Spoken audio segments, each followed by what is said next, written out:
22 मई 1996 राजस्थान की एक साधारण रोडवेज बस। लोग अपने अपने सफर में थे। किसी को घर पहुंचना था, किसी को नौकरी पर, लेकिन किसी को भी ये नहीं पता था कि बस की एक सीट के नीचे मौत रखी हुई है। कुछ ही मिनटों बाद एक ऐसा धमाका हुआ जिसने 14 लोगों की जान ले ली और 37 लोग जिंदगी भर के लिए घायल हो गए। अब करीब 30 साल बाद इसी केस में सुप्रीम कोर्ट ने ऐसा फैसला सुनाया है जिसे सुनकर लोग पूछ रहे हैं, क्या कोर्ट ने आरोपी को छोड़ दिया या फिर इसके पीछे कानून का कोई ऐसा नियम है जिसे हर भारतीय को जानना चाहिए। आज सिर्फ 3 मिनट में समझते पूरी कहानी।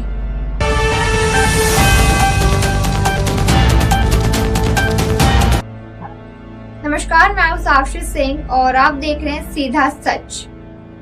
आज की खबर सिर्फ एक पुराने बम धमाके की नहीं है, बल्कि उस सिद्धांत की है जो भारत की न्याय व्यवस्था की सबसे बड़ी ताकत माना जाता है। सवाल सिर्फ इतना है, क्या किसी आरोपी को निष्पक्ष सुनवाई का अधिकार उसके अपराध से छोटा हो सकता है?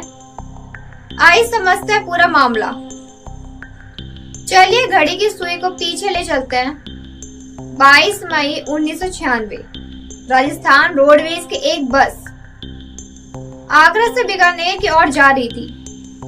बस में आम यात्री बैठे थे। कोई परिवार से मिलने जा रहा था, कोई अपने काम पर।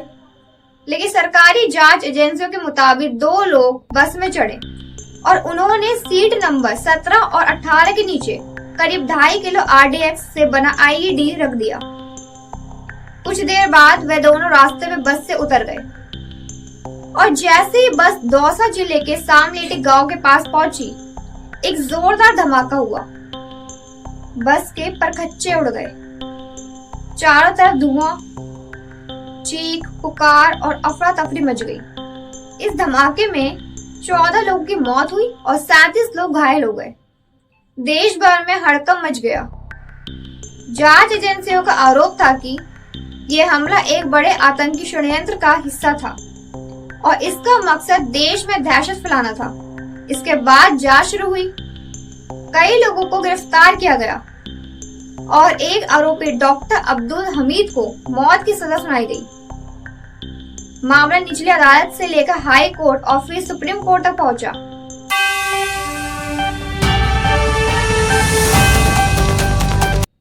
और आखिरकार 30 साल बाद सुप्रीम कोर्ट ने बड़ा फैसला सुनाया।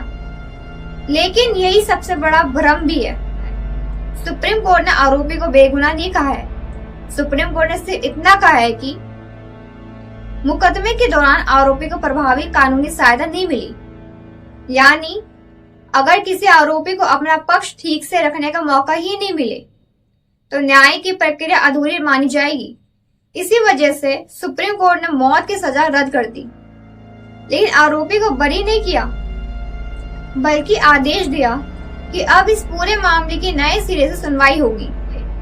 अगर नए ट्रायल में सबूत मजबूत साबित हुए तो सजा फिर से हो सकती है और अगर नहीं तो अदालत अलग फैसला भी दे सकती है।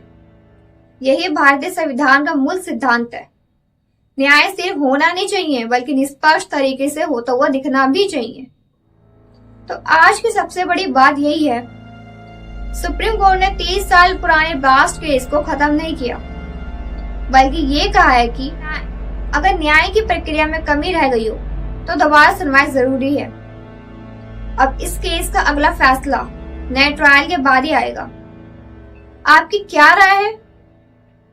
क्या इतने पुराने मामलों में भी निष्पक्ष सुनवाई के लिए दोबारा ट्रायल होना चाहिए? कमेंट करके अपनी राय जरूर बताइए। मैं हूं साक्षी सिंह, फिर मिलते अगली बड़ी खबर के साथ। तब तक के लिए धन्यवाद। बिजनेस ग्रो नहीं हो रहा? डिजिटल मार्केटिंग से अपने ब्रांड को करिए वायरल। अब बिजनेस होगा और भी वायरल। कॉन्टैक्ट करें AVM times media house impact से।